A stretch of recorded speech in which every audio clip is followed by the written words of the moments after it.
Bar 1 Racing sponsor the entire card this upcoming Sunday afternoon at Naas Racecourse for the second year of a 5-year sponsorship deal. The card on Sunday includes the Leinster National and obviously the Grade 3 Novice Hurdle and Grade 3 Novice Chase. But scoreboard is another big race winner for Simon Torrens in the colours of JP McManus. I'm delighted to be joined here in the Circle Lounge by the founder of Bar 1 Racing and a man who's many fond memories of Naas Racecourse, Barney O'Hare. Barney, you're very welcome along to Naas, and you have a lot of happy memories here at Naas Racecourse.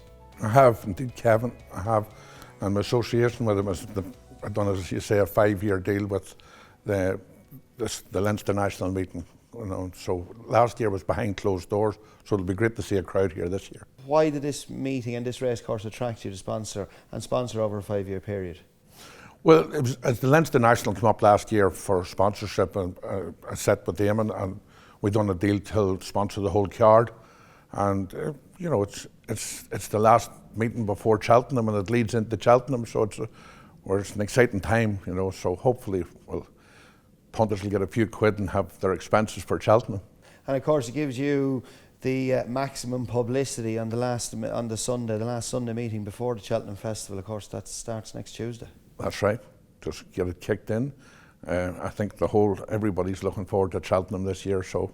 And of course, very happy hunting ground, Naas, very fond memories. Back in October 2009, you pulled off quite a significant gamble. Your son, Michael, trained 3 winners on the card. Absolutely, and I can still think of it as if it was yesterday. It's that fresh in my mind, you know. It was brilliant. Montana Slim, Bale O'Shea, Sweet Shock. Sweet Shock. Yeah. How much planning went into that? It absolutely came right on the day. You know, it wasn't really planned, to be truthful and honest. Just the horses were in such great form. At the time, Michael was a restricted trainer, which meant he could only have 4 horses in. So probably the week before there was 4 different horses as such in, and then for entry on the Tuesday that day, he had taken 3 out, put them in, and they were in great form. So they worked on the Tuesday down at the Old Vic, and they all worked extremely well. And the races just happened to be there, and it just absolutely everything fell into place. It was brilliant. And it must have given you added satisfaction that your son trained all 3 winners for you. It's a real family success story. Oh, absolutely. It was brilliant. It was just one of those days that just happened, and it just fell into place. My wife was here. The horses all running her colours, so it was a family occasion, a brilliant day. And did you find it very hard to get money on? No, absolutely not. And a few good, what we call foot soldiers, and they were out there and they were backing the 3 horses. And it was very easy to get on at that stage because, you know, there wasn't the same sort of restrictions there is today with computerised things. So it was easier to get money on at that time, you know. There was a few lads over in England backing them. There was a few lads in the north backing, a few lads down here. So it worked well. Second one goes in. Yeah. Were you feeling the pressure come the third one, the last one? Well, he was the most fancied one, the last one. You right. know, he actually, you know, like Montana Slim won the Brown Lad Hurdle, and moving on from it, like Sweet Shock absolutely bolted in the last, and he come back the following year and won. Katie Walsh rode him to win the Brown Lad Hurdle, which was a good prestige hurdle to be winning, like, you know. So, you know, I was very confident when the last one was running. Dapper down in second, and as they run up towards the finish, what a day it is for Michael O'Hare, as Sweet Shock will win the last in great style, a great treble for them. When the last horse won, I know, take out the money side of it, but what was your emotions? Oh, absolutely, so excitement. Where we're here now was the old stand, and Tracy and myself were standing here watching it, and he absolutely bolted up coming up the hill. He had won from a long way out, you know, so it was celebration time. And a real sense of achievement, because a lot of things can go wrong. It takes a lot of planning, and it's very, very hard thing to do, to set out a plan and to win with 3 horses in the one day, because a lot of things can go wrong. Yeah, oh no, absolutely. It just, as I say, it all fell into place just at that time. I just remember standing under the weighing room. There was a shower came on just before the Brown Lad Hurdle happened, and I'd never seen rain come down as heavy, and I've said, guaranteed the meeting was going to be called off. And the next minute, I just heard in the background Michael Donahue shouting to the jockeys, right, out you go. and he put them out into, just, you know, that's how close it was. And, you know, I'd say the ground really opened up, and it was sloppy ground, like, so they were easy to get through, you know. And was it something that you'd dreamed of doing for many, many years? Yeah, absolutely. I remember in a bit of school and work, we were down at Tipperary School in horses one time, and Katie was, I think we're horses in 5 different schooling races, and Katie won all 5 schooling races at the time. And I remember getting off the last one, that says to her, Katie, I dream of having a 5-timer, like, you know, but somewhere we get paid for it, you know, instead of schooling races. You know. It was brilliant. But the horses just were in good form, you know. That was 2009. Times have moved on. Your son Michael and yourself, he handed in the licence. Is there a chance that we'll see Michael O'Hare back in a trainer's licence in the not too distant future? Yeah, well, I'd like to think so. Yeah, I'll miss it big time. Well, I'll be honest with you, Kevin, I just got so distracted from my business. I just wanted to be with him all the time while he was training the horse, because it's just a way of life, and it was just so enjoyable. It's 365 days of the year, you're just with horses, and it's just so enjoyable, you know. But no, I wouldn't rule it out, you know. I would say he wouldn't rule it out either. He would like to get back at it. Be nice to repeat the feat again sometime. Yeah, absolutely. Barney, tell us how Bar 1 racing came about. Well, I was in the amusement business at a couple of arcades at the time, and I ended up, a friend of mine had 3 betting shops, and he wanted to get out. He got a bad experience. He got a robbery in one of the shops, and he sold me 2 of the shops. And I was sort of reluctant to get into it at the time, but then we got a chance to buy a couple of shops in Dundalk in the south here, so I ended up buying them, sold the ones in the north, and it just sort of built from there. I would say by the time we were at the training of the horses with Michael, there was about 14 shops. That's what we had, and they could be managed well enough, got good staff around them, you know. And then when the horses, when we finished the horse, I've just focused on the betting shops, and I think we're 53, you know. So we just focused and built it up, you know. So we're the last in the game with an online presence. We've invested heavily in that, and we have a good telephone business, and you know, just it's went from strength to strength. You've built up a massive portfolio since. Am I right saying that you only founded Bar 1 Racing in the mid-90s?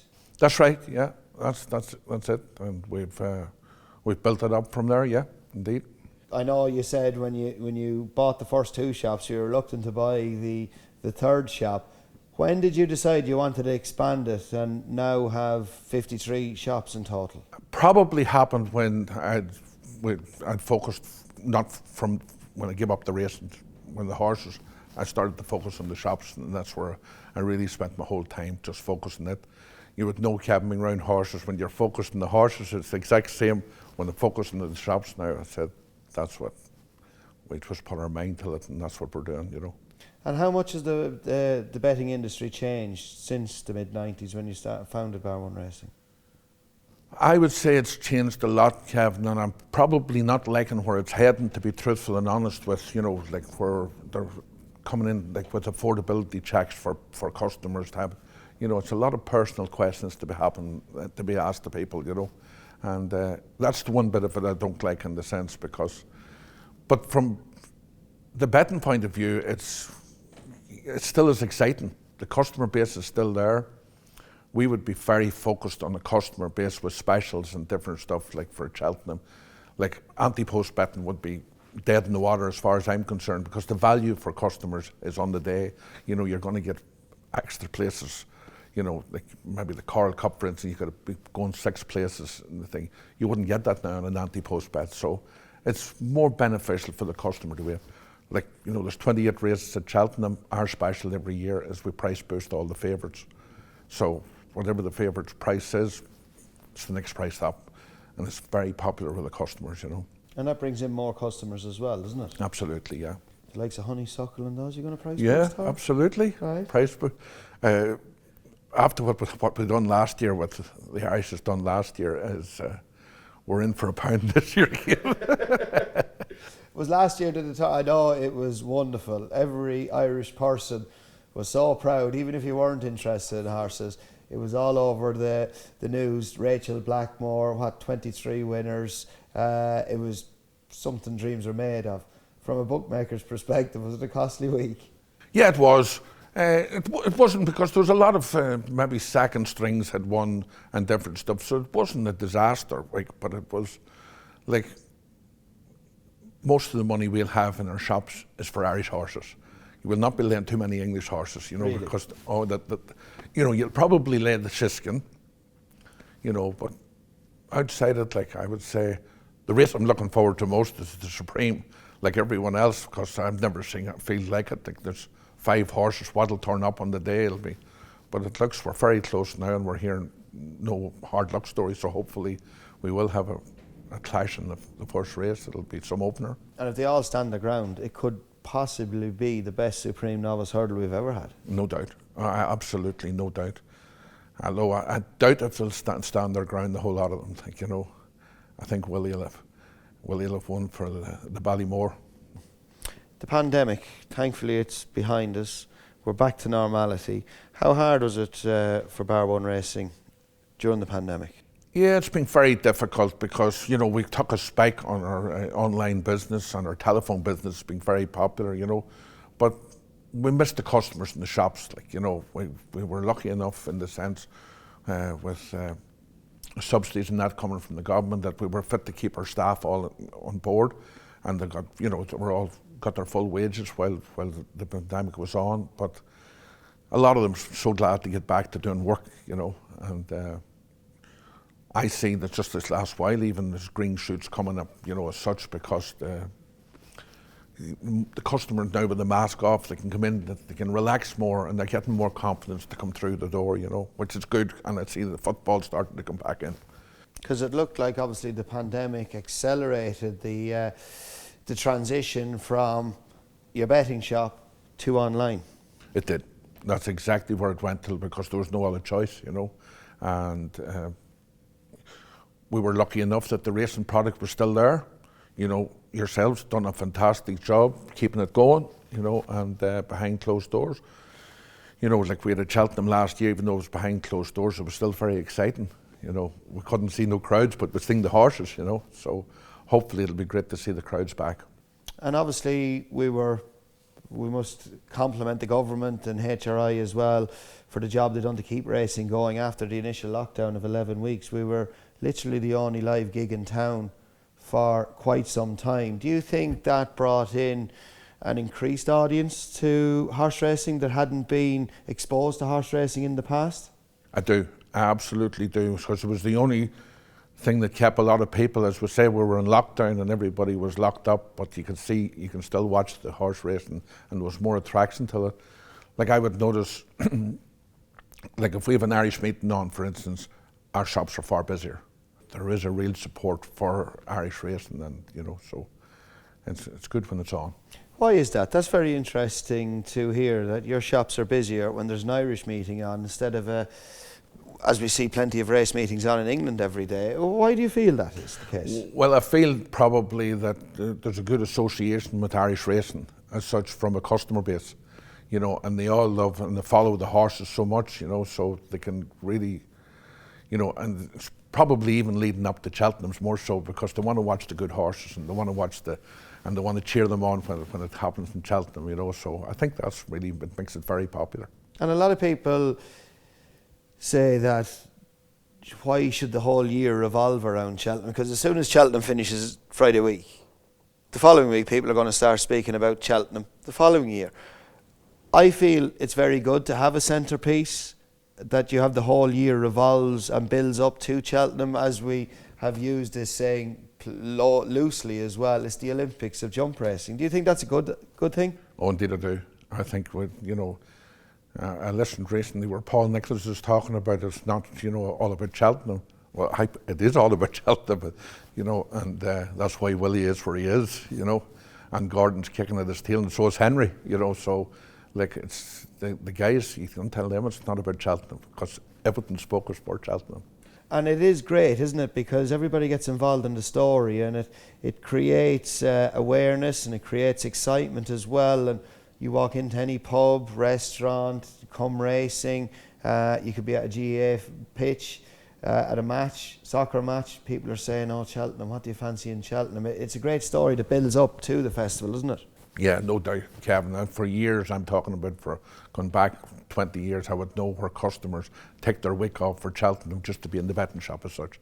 You know, that's their holidays. And they save up for it in the year, and that's when they want to just go and relax and enjoy the meeting. And they have their fancies, and like, you know, like what we done last year, what the Irish done last year, it's brought probably more excitement around it now, because they're all talking about it. That's why we have such clashes at the moment, like the Supreme, because there's so many good horses and they're all heading for the same race as such, you know. And take out the likes of Shishkin and probably Honeysuckle, the other races are quite open. Everybody has an opinion, isn't there? Yes, absolutely. Although there's some that we're looking forward to, like Bob Ollinger and Galloping de Champy, like them. There's some so exciting horses about, you know. And the bumper, sure, like you've got Patrick and Jamie Codd going, sure, like Jamie's speaking very highly of his horse, and you know, and Willie probably has maybe hidden one there that we hadn't even spoke about. He'll storm up the hill in front, you know. The two probably main protagonists of Willie's, very hard to get away from those. Facile Vega, long time since I've seen a horse as impressive as him. Oh, absolutely. Like, he'd absolutely run away from a field at Leopardstown, like a field of winners, and as if he'd just run away from them. But Patrick was very sweet on the other horse, Redemption. Redemption, he was very impressive as well. Yeah, absolutely. And the way Jamie's talking about American, like he thinks he's something special also. So it'll be a good clash. And obviously Bar 1 Racing, you're going to enhance the odds of the favourites, all favourites. Yes. Extra places. All extra plates. There'll be extra place races every day. Yeah, it's exciting times. Cheltenham's always exciting, and it's the shop window for the rest of the year as such, you know. And like, it's all the firms, they'll all have specials out for Cheltenham. But so it's good for the customer. Your sponsorship portfolio, it's growing year in year. Obviously sponsoring here on Sunday, the full card, including the Leinster National and 2 graded races as we spoke about. But it's not just Naas Racecourse you're sponsoring. No, I've been associated now for a number of years with the Hatton's Grace meeting, and it's one of the high profile meetings. It's probably the best meeting the side of Christmas as such, you know, and it always attracts top horses, you know, and so we've been associated with it. And yeah, it's grew. It has grew. We've also got Bellewstown, which was started to sponsor last year. We've sponsored down in Cork last Easter, and this year we're following up with that too. So, no, we're big supporters of Irish racing, and we would like to have our names well branded out and known in Irish racing circles. So, it's something we're proud of. Going back to the race courses, there were lonely spots when we were all behind doors. We were very lucky, obviously, that the industry kept going. We were all working through it, but it's brilliant to see crowds back again. Me personally, I think there's more people coming back racing than there was maybe before the lockdown. Would you agree with that? Oh, I definitely would, Kevin. What's happened is, like, people that's been locked up for too long, and they just really want to get out and get a bit of fresh air and meet people. So it's great to see, like, and you know, yes, they will. That's obviously very important for the business. Do you think there's more money coming back onto the race course as well to be bet on with the bookmakers on a race course? Yes, I do. Yeah, absolutely. There's more. Well, them affordability checks and different stuff that has happened on the telephone business and internet business, and you know, that's not the same on the race course. You're not asked as much questions with the race course, so there's larger stakes happening on the race course at the moment, and that surely has to be good for the industry in a whole, doesn't it? Absolutely, yeah, it is. It really is. You want to see the ring thriving because it's colourful, and you know, there's a lot of different bookmakers there and a lot of different. But yeah, we want to see it back. You know, unfortunately, it looks as if we're heading for the festivals for the crowds, because we need the crowds, you know. Like the bookmakers next week in Cheltenham, they'll be knocked down because there'll be that many people there, you know. But on an ordinary day, you're not seeing that as such, but you get to the likes of a Galway festival, even Leopardstown, Christmas, there, big crowds. And the business, I didn't stand at Leopardstown, but they were telling me that the business was very good. And of course, times have changed, didn't they? Because the midweek meetings, people aren't going to take a day off work. They have busy lives, but the interest is there, as we see with the turnover and betting in Irish racing as well, even in the midweek meetings as well. But just it's hard to expect the crowds. Times have changed, haven't they, to come in a midweek meeting? Yeah, absolutely. Barrett's an evening meeting. Barrett's an evening meeting. That's what I was even, even like Dundalk, the racing was finishing at 7:30. People hadn't really a chance to get to it. It was good to see it pushed back to 8:30. Maybe not for you, Kevin, because you had to get home later. We don't mind. We're still getting paid. We're there to entertain. We don't mind what time of finish is that. Yeah, but I even talked to like publicans and different stuff. Like they really like to see the lads are coming home from work. They like seeing Dundalk on a Friday night, and and when it's finishing early, it's not the same because they would stay till the 8:30 race or whatever, the 9 o'clock race. How popular is Dundalk from a bookmaker's point of view on a Friday night? Oh, very, very much so. Very, very, very popular. It keeps the whole winter going as such, Most people finishing off work on a Friday evening, they're going and having their couple of pints or whatever, and they're calling in, and it's very, very popular. And how do you see Irish racing as an industry now? How healthy do you? Oh, sure, it's so healthy at the moment. Like, it's just completely like.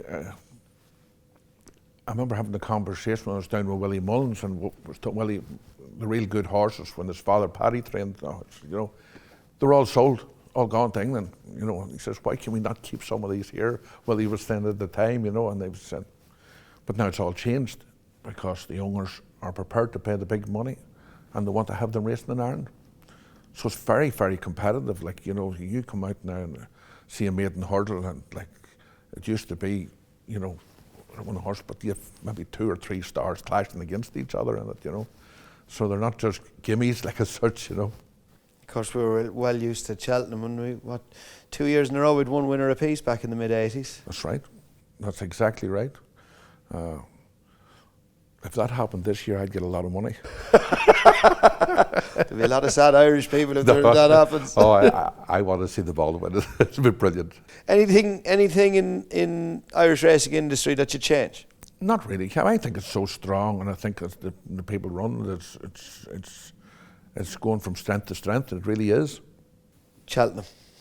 What's your banker? What's Barney O'Hare's banker at Cheltenham? Oh, I don't know. I'm just looking so forward to. There's so many good clashes. Like the bumper's going to be a brilliant clash. The Supreme. I'm looking forward to the Supreme so much. If I was Perst, I would love to see Willie's good horse galloping. I just was so impressed with him this last while. It'd be good to watch him. He looks very good. Looks really good. You can see him storming up the hill. Well, Barney, it's been a pleasure. Look forward to seeing you back here on Sunday afternoon. Bar One Racing sponsoring the entire card for the second year of a 5-year partnership here at Naas. And your customers will have a great week to look forward to, please God, in Cheltenham next week. Lots of enhanced odds. All the favourites of Bar One Racing will be enhanced. Special places and lots more special offers as well. Barney, it's been a pleasure. Thanks, Kevin. Thank you.